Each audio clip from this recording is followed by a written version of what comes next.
Nancy Insimi. I do not understand.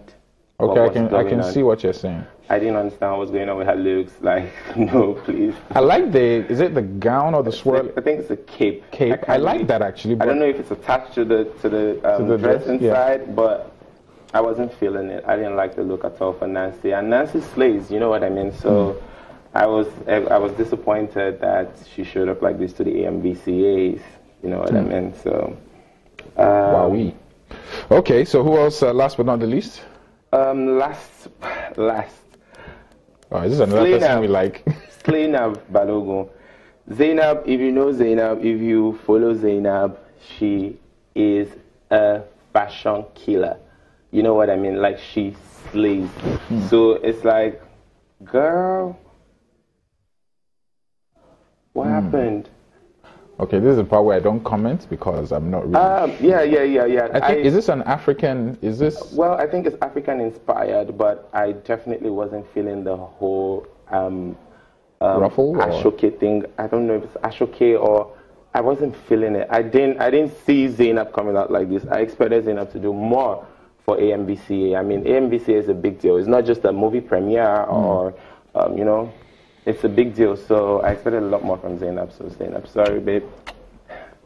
Well, this doesn't affect your job, so I think. I mean, everyone is left with their choices. You know what I mean? Okay. I mean, out of that's serious. It's not that serious. On Twitter this morning, Simi was trending. A lot of people coming at her for what she wore. Now, I looked at the picture. Someone like, oh, this is the same hair she carried for Big Brother when she went to Big Brother house and still came to the MVCAs. A lot of people were bashing her, and towards Twitter, a lot of people also on her side saying her name is simply Simi. She's just a simple girl. She doesn't really go out to wow anybody. But do you think it was a bit too? I mean, she trended this morning. The thing is with Simi, people need to understand that she's just a cute girl who likes to be comfortable, you know what I mean, in her skin. I worked with her once at the Big Brother Nigeria, and a lot of people were criticizing her for wearing a print skirt. You know what I mean? I put her in that print skirt and a white shirt and the other black look, because she had two performances. But on the first one, she was performing a different song, and on the second one, where she was wearing the school outfit, she was performing Jam Question. So it was a theme look for stage performance, which is extremely different from red carpet look. You know what I mean? Yesterday at the AMVCA, Simi did not come to the red carpet. She came to perform. You know what I mean? So you can't, like... But there was a picture of her, I mean, I think maybe it was an interview picture, I don't know. On the red carpet? Okay, well, I didn't say that, but I mean, I know that she didn't come for that. You know what I mean? She had a purpose there, so she could have come in a hoodie to the backstage and just change, and you know what I mean? So people just need to let Simi be happy. Like, let her be great. I mean, she's an amazing artist. Yeah. She has one of the best vocals that you can ever think of from Nigeria. So just give her a break. Like, soon she would find her, you know what I mean? But does she have to? Does she have to have, I mean... No, but for an artist, you need to have an identity, because we need to understand what your style, we need to know what's going on with you. You cannot be in the spotlight and be off guard, you know what I mean? And that brings me to my next question. Now, you've been doing this 4 years plus. You have a lot of artists, actors.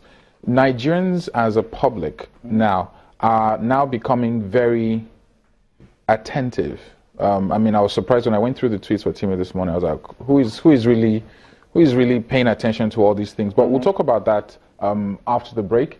It's still Rubbin Swanky Jerry in the house with me, talking about the misses and the bullseyes at the AMVCAs and generally the sense of fashion here in Nigeria. Stick around.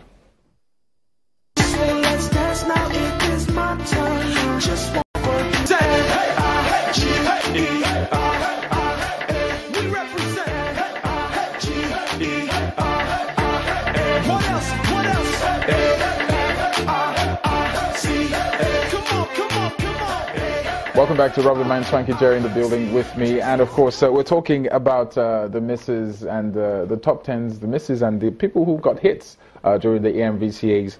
And before the break, I wanted to go into the issue of the perception of our celebrities now in the eyes of Nigerians. Days before, I mean, this is the fifth one, maybe 5, 10 years ago, nobody really cared what you wore, where you wore it to. But now everybody has an opinion. What would you say in your sphere of work and the profession that you're in? What is your number one guiding principle when you work with a client? What's your guiding principle with this particular client? Whenever you're going to advise them or style them, what is the one thing that is at the back of your mind?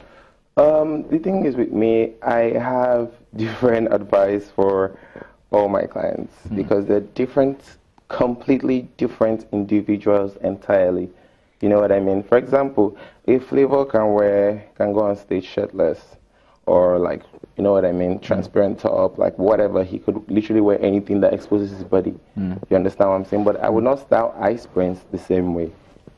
You know what I mean? So the number one thing that I put in front of my clients is, are you comfortable?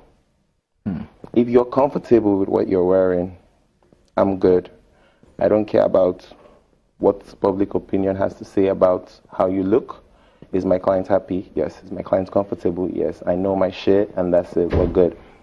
Now, when it comes to the issue of, client public opinion, social media obviously has revolutionized everything. But the role of social media on your kind of profession now, you're saying you don't really care what people say as long as the client's happy. But what if the tables are turned and everybody doesn't like what you styled? It's impossible that everybody doesn't like it. It's absolutely impossible. I have never gotten a 50-50 critique before. It's always 10% or like 2% out of the 100 that is complaining. So I can't be bothered with 2%. You know what I mean? Where 70%, where 80% already agree that Swanky, you're the man. You know, it's a done deal. Like, now, what about, you mentioned the list of all the people you worked with. And I'm going through the band, you're going through Tonto DK. Now, Tonto is it's no news that she's very close to you.